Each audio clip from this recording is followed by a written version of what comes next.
Saúdo a todos em nome de Jesus. Vamos colocar de pé só por alguns instantes.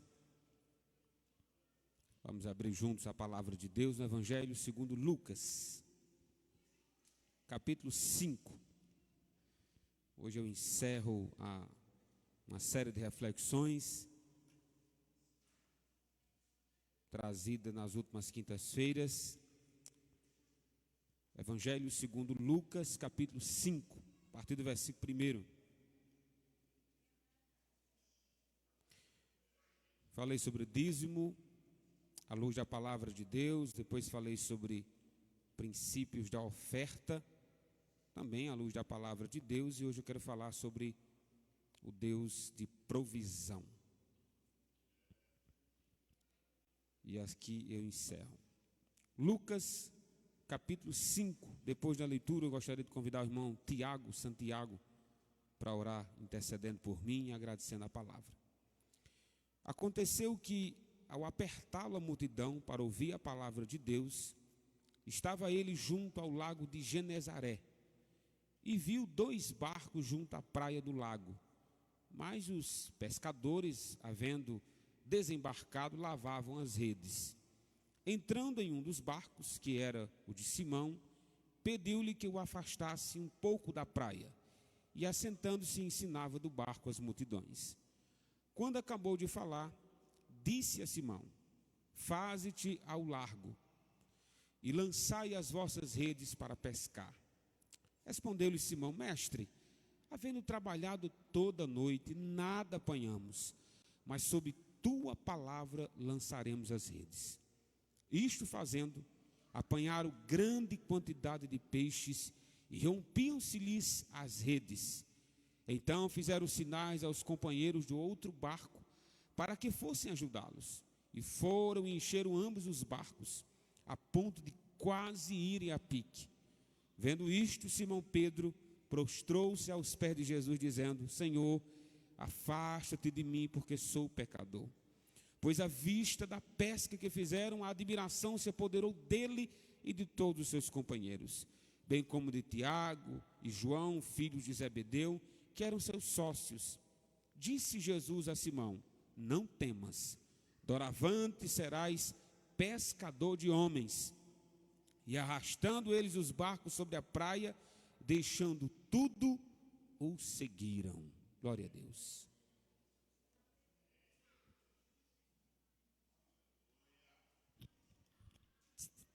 Traga minha saudação aos irmãos, na graça e na paz do Senhor Jesus. Amém? Oremos. Soberano Deus, Pai eterno, nós estamos em Tua presença, Senhor, para louvar e engrandecer o Teu nome pelas Tuas maravilhas, Senhor, por tudo que o Senhor tem feito e por tudo que o Senhor és em nossas vidas. Meu Deus amado, Te agradecemos por mais uma oportunidade que temos agora de ouvir e aprender da Tua palavra, Senhor. Capacita o Teu servo, Senhor, que ele seja um instrumento usado para trazer aos nossos corações a Tua palavra, e que o Teu Espírito Santo, Senhor, possa nos dar o entendimento que necessitamos para nos alimentarmos e praticarmos a Tua palavra, meu Deus.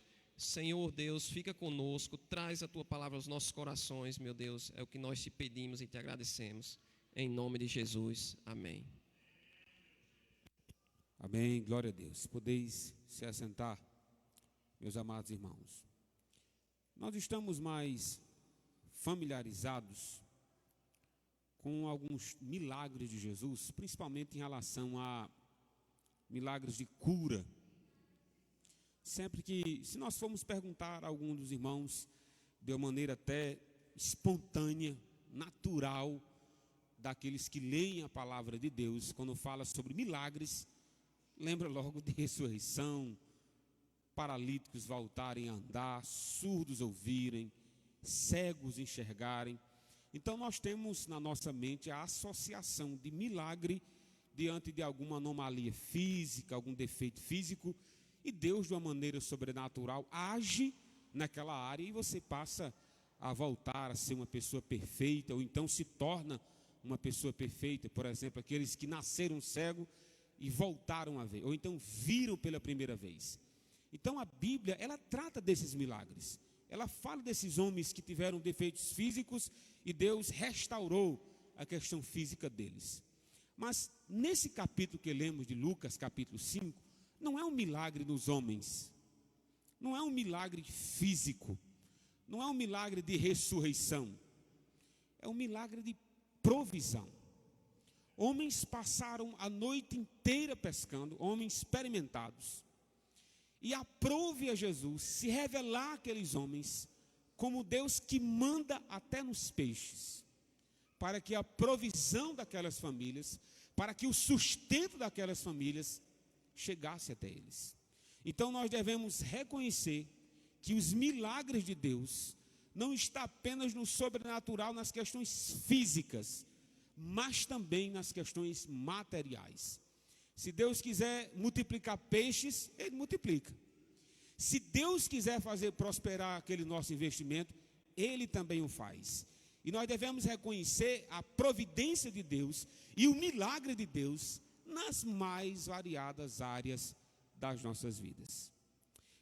Essa passagem é conhecida, então eu quero só tirar algumas lições e aplicações práticas para nós. Se você puder deixar sua Bíblia aberta, deixe aí, por favor, Lucas capítulo 5.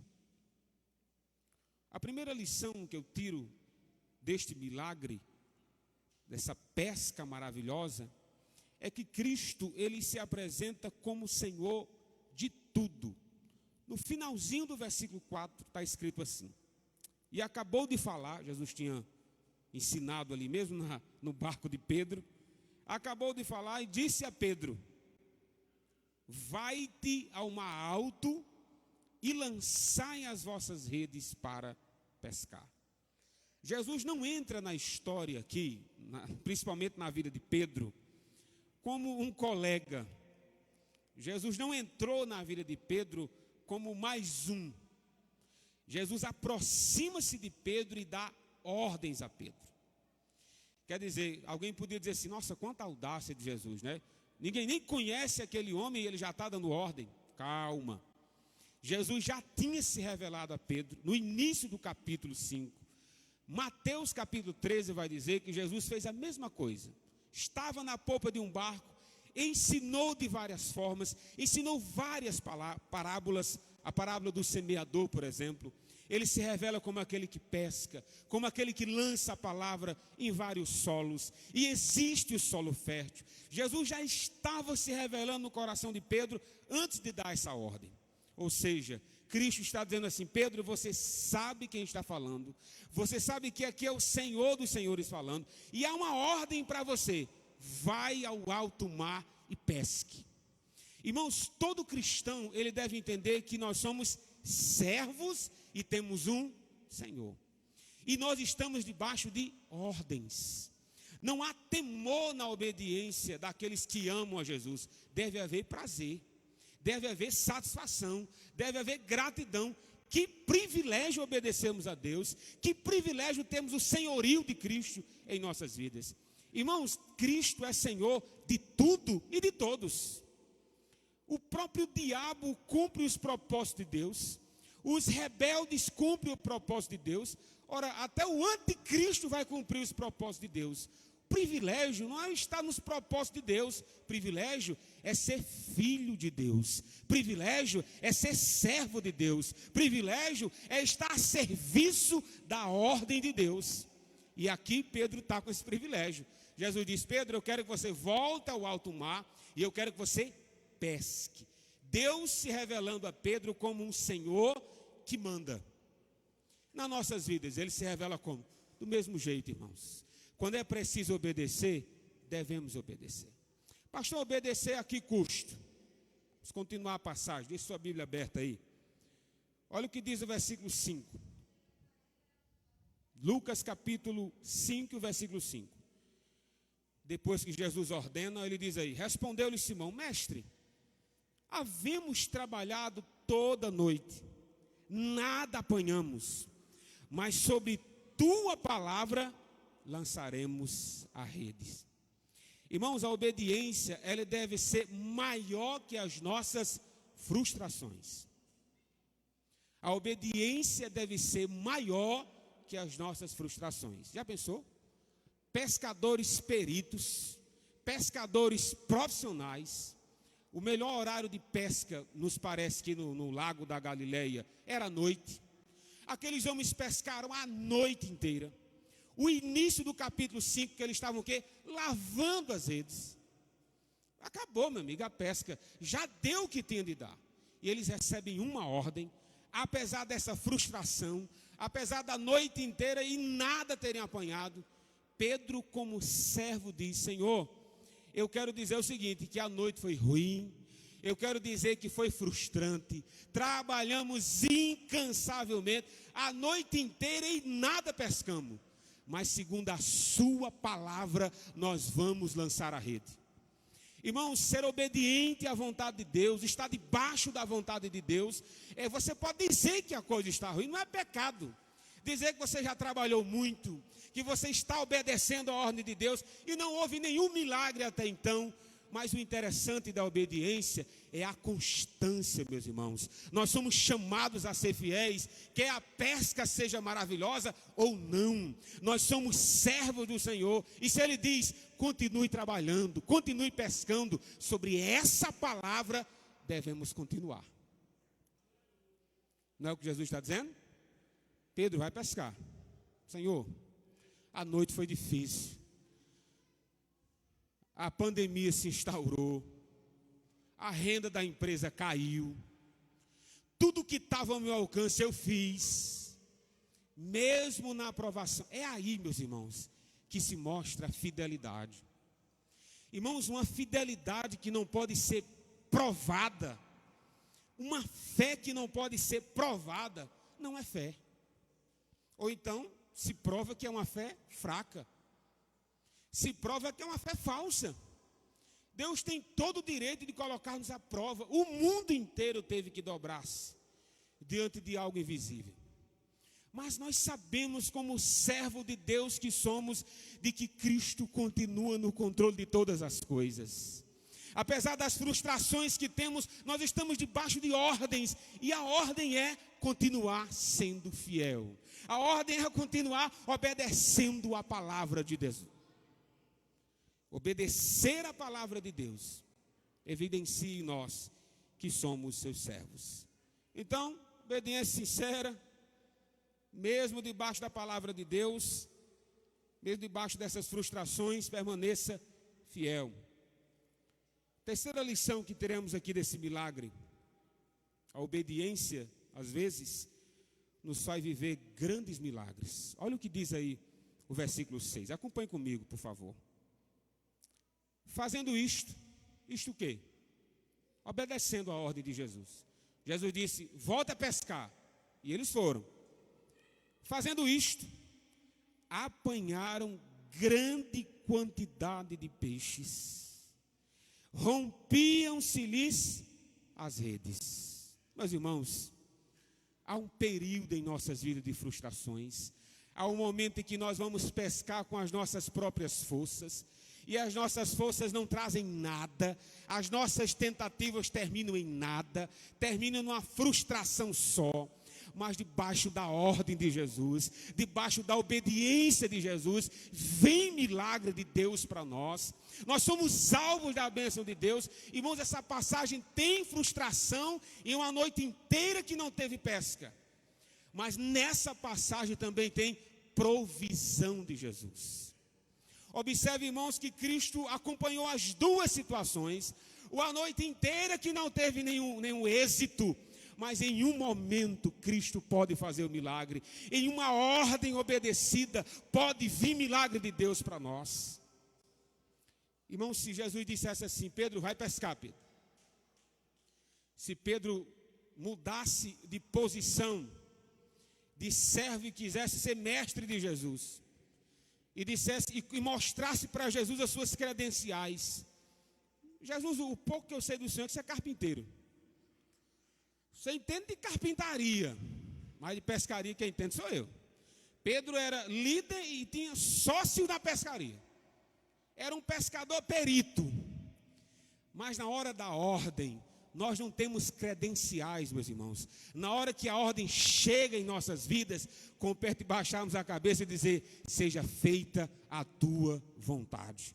Debaixo da sua palavra, eu vou obedecer a sua palavra. Debaixo da sua ordem, eu vou fazer, Senhor, a tua vontade. Mesmo que frustre a nossa. Qual era a vontade de Pedro? Ir para casa. Vontade de Pedro, deixa para a próxima vez. Então, é fantástico vermos, irmãos, que a obediência tem milagres para nós. Eu não posso dizer, irmãos, que toda obediência tem milagre imediato. Aí seria uma heresia. Mas deixa eu dar aqui 2 exemplos bíblicos de que a obediência trouxe milagres. O primeiro texto está em Lucas 17, 13 e 14. Olha só que leitura maravilhosa. Vocês estão familiarizados com essa história. Levantando a voz, dizendo, Jesus falando para 10 leprosos. Um dos leprosos olha para Jesus e diz: Mestre, tem misericórdia de nós. Está no versículo 14 de Lucas 17, versículo 13. Agora o 14. E ele, vendo-os, disse-lhe: Ide, mostrai-vos ao sacerdote. Não foi uma ordem aqui? Logo em seguida, aconteceu o que? Indo eles, ficaram limpos.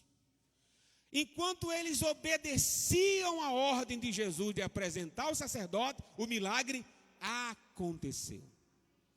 Irmãos, nós não obedecemos para que o milagre aconteça. É enquanto obedecemos, o milagre já pode acontecer. Irmãos, a motivação da obediência não são os milagres que podem vir de Deus. A motivação de obediência é ter o privilégio de ter um Senhor que cuida de nós, é sermos filhos de Deus, é ter uma aliança com esse Deus que nunca nos abandona e nunca nos desampara. Vamos obedecer. Enquanto obedecemos, o milagre pode acontecer. Por quê, pastor? Porque nós servimos a um Deus de provisão. Primeiro exemplo é esse. Segundo exemplo, de homens que obedeceram e enquanto obedeciam viram um milagre. João capítulo 4, versículo 49. Essa passagem é essa que é conhecida. Disse-lhe Jesus o nobre: Senhor, desce antes que meu filho morra. Disse-lhe Jesus: vai, teu filho vive. E o texto diz: e o homem creu na palavra de Jesus e disse: partiu. Descendo ele logo, saíram ao encontro os seus servos e anunciaram, dizendo: o teu filho vive. Perguntou-lhes, pois, a que hora se achara melhor? E disseram os servos: ontem, à 7ª hora, a febre o deixou. Entendeu, pois, o pai que aquela era a hora exata que Jesus disse: o teu filho vive. Meus irmãos, enquanto ele obedecia descendo para casa, o filho estava sendo curado. Preste atenção, meus irmãos, que há vários exemplos na Bíblia de homens que obedeceram a Deus e viram milagre. O último exemplo eu lembro do próprio Abraão. Irmãos, Deus não prometeu provisão para Abraão, mas Abraão sabia que Deus podia, das cinzas de Isaac, levantá-lo novamente. Em Gênesis capítulo 22 está escrito que quando Abraão deitou sobre o altar a lenha, o seu filho Isaac, levantou o cutelo para matá-lo. Quando ele ia descendo, uma voz gritou do céu e disse: não faças mal ao teu filho. Agora sei que temes a Deus. E olha agora à sua direita e veja um cordeiro que Deus providenciou. Veja, irmãos, que o resultado da obediência desses homens foi o milagre de Deus. Meus irmãos, quanto milagre nós experimentamos, vale a pena ser fiéis a Deus. Tem provisão de Deus para nós. Nós não obedecemos pensando no milagre, mas o nosso Senhor é o Senhor dos milagres. Se não for de Deus que esperamos os milagres, é de quem? Se não for de Deus, é de quem? Outro ensinamento, meus irmãos, dessa passagem, está aí no versículo 7. Grandes milagres devem ser compartilhados. Olha aí, versículo 7. Então fizeram sinais aos seus companheiros do outro barco, para que fossem ajudá-los. E foram e encheram ambos os barcos, a ponto de quase irem a pique. Você entende, irmãos, que tem milagre que Deus fez na sua vida que você pode compartilhar? Você entende que o seu celeiro cheio pode ser a ajuda de alguém que está com o celeiro seco? Você entende que a abastança que Deus fez na sua vida pode ser para você continuar ajudando a obra de Deus, sustentando a obra de Deus? Irmãos, eles estavam bem demais. Eles podiam ter colhido ali os peixes que podiam. Olha, tá bom, vamos jogar no mato aqui esses peixes que a gente sabe que não cabe no nosso barco. Vamos para casa. A nossa provisão está boa demais. Aí Pedro olha para os companheiros e diz: ei, se aproxima aqui que esse milagre dá para vocês também, glória a Deus. Traz aqui o seu barco perto, traz aqui. E quando aproximaram outro barco de Pedro, o que eles fizeram? Repartiram os peixes e os 2 barcos quase que afunda. Tamanho foi o milagre e a provisão de Deus. Enquanto compartilhamos as bênçãos de Deus, mais tem Deus para nos dar. Não é maravilhoso isso, irmãos? Pedro podia ter testemunhado esse milagre, só eles ali. Mas quem foi que disse, irmãos, que Deus é egoísta? Isso é uma prerrogativa nossa. Isso é um pecado nosso. Deus é um Deus de abundância. Ele pode abençoar muito você, para você abençoar muito a outros. Traz aqui seu barco, vamos dividir. Dividiram. Será que faltou para Pedro, irmão? Falta não, meu irmão. Falta não. Enquanto você reparte, Deus providencia o seu. Enquanto você ajuda, Deus continua ajudando você. Falta não. Pode ter certeza que não falta. Grandes milagres devem ser compartilhados. Outro ensinamento nesse texto está no versículo 8. Acompanhe comigo, por favor. Os milagres de Deus em nós devem produzir quebrantamento. Olha o que diz o versículo 8. Vendo isto, Simão Pedro prostrou-se aos pés de Jesus, dizendo: Senhor, retira-te de mim, porque sou pecador. Meus irmãos, quantos homens começaram a ser abençoados? Andava de bicicleta, não perdia um culto na casa de Deus, era um aluno fiel da escola bíblica dominical, até debaixo de chuva vinha.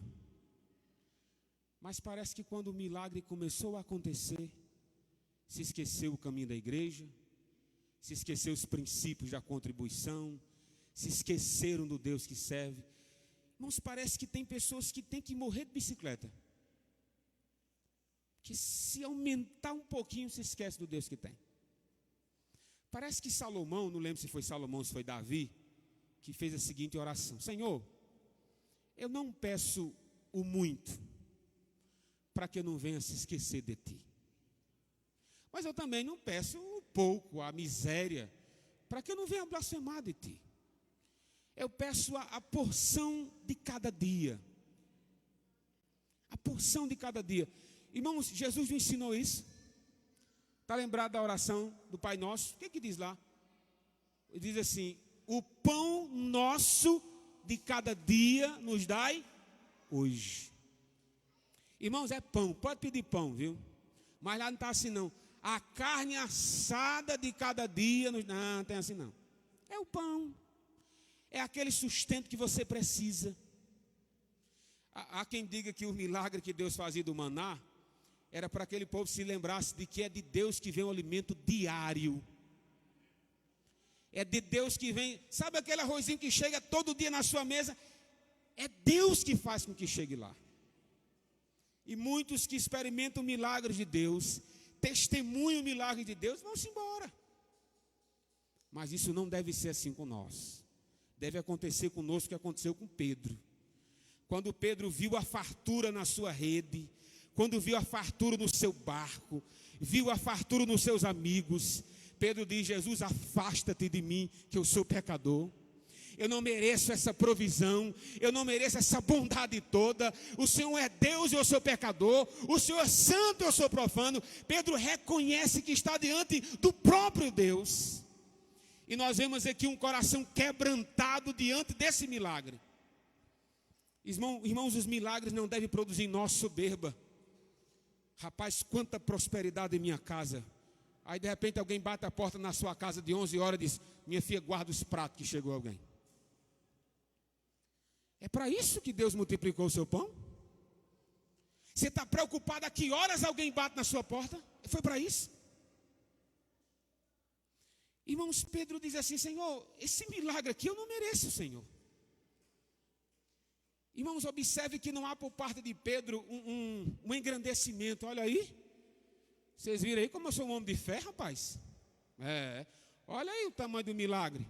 Não, milagre na vida de um crente verdadeiro deixa ele quebrantado, deixa ele humilde para dizer assim: Senhor, quão maravilhoso és tu, quão necessitado eu sou do Senhor. Está lá no Salmo 40, versículo 17, escrito por Davi, viu? Salmo 40, versículo 17: eu sou pobre e necessitado, mas o Senhor cuida de mim. Ele é o meu auxílio e o meu libertador. Davi sabia, meus irmãos, que era Deus que dava provisão a ele. Davi sabia que era Deus cuidando dele todos os dias. Então o milagre de Deus deve produzir em nós dependência. Pedro ajoelhou-se aos pés de Jesus e reconheceu que era um pecador que precisava de Jesus todos os dias. Penúltima lição nesse milagre, versículo 9 e 10. Deus nos chama para viver na total dependência dEle. Olha o que diz o versículo 9 e 10, por favor. Pois à vista da pesca que fizeram, a admiração se apoderou dele e de todos os seus companheiros, bem como de Tiago, João, filho de Zebedeu, que eram seus sócios. Olha o que Jesus disse para Pedro.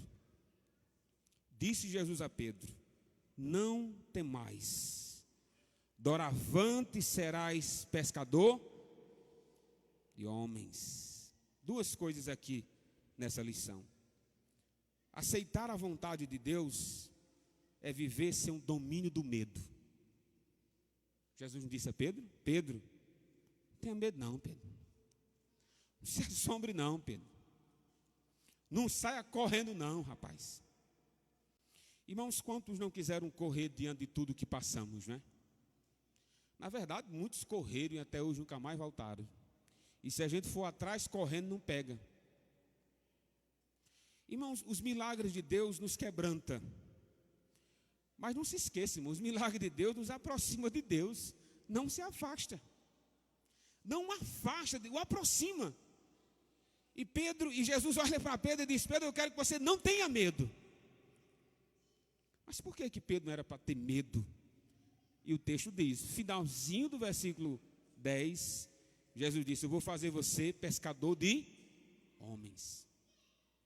Todo esse milagre de Deus era Deus tratando do coração de Pedro para dizer assim: eu tenho um chamado para você, eu tenho uma vocação para você. E não é para você pescar esses peixezinhos aí, não. É para pescar homens. Irmãos, esse milagre Jesus Cristo usou para aumentar o campo de visão de Pedro. Para dizer assim: Pedro, eu não quero que você fique aqui na Galileia. Eu quero que você vá para o mundo e pregue o meu evangelho. Os milagres de Deus devem ampliar a nossa visão. Para quem, pastor? Para o mundo. Para o mundo. Não era só um milagre ali na Galileia. Não era um Deus que agia ali na Galileia, na vida de Pedro. Pedro foi o discípulo de mais dificuldade de Deus tratar, porque ele achava que era ali mesmo que devia ficar. É tanto que teve uma série de ordens para ir para o mundo, e Pedro quase que não vai. Que os milagres de Deus façam que a gente veja o Deus no mundo. Glória a Deus. Deus cuida da minha família, cuida da sua família. Deus cuida da nossa cidade, cuida dessa nação. Pedro estava com uma visãozinha pequena. E a última lição, meus irmãos, que eu tiro dessa passagem, essa pesca maravilhosa, olhando para esse Deus da provisão, nós devemos responder à altura do chamado. Nós não fomos chamados para viver na dependência dele. Olha o que diz o versículo 11 aí, por favor. Arrastando eles os barcos sobre a praia, deixaram tudo e o seguiram. Você tem ideia do que é isso, irmão? Qual era o trabalho desse homem? Pescar. Deus disse: Pedro, eu quero que você venha viver da obra. Dá e ná, né? E eu quero que você venha. Não, Deus chamar é um direito dele, né? Agora você dizer que vai é um direito seu. E eles responderam à altura. Sim, quer dizer que não é para ter medo. E o Senhor está nos chamando para ser pescador de homens. Exatamente. O texto diz que eles deixaram o barcozinho para trás, deixaram a redezinha para trás e foram seguir Jesus. Deixaram tudo. Pastor, o que é o tudo de Pedro em relação ao tudo nosso? Irmãos, tudo aquilo que lhe atrapalha a exercer a sua vocação deve ser deixado para trás. Tudo aquilo que está impedindo de você fazer aquilo que Deus chamou para fazer, deve ser deixado para trás. Não dava para Pedro ser pescador e apóstolo, não dava. Então ele teve que deixar o quê? A pescaria. Os dois, dava não. Só você e Deus sabe o que é isso. O que é o tudo que você tem que deixar para abraçar o tudo que Deus tem para lhe dar.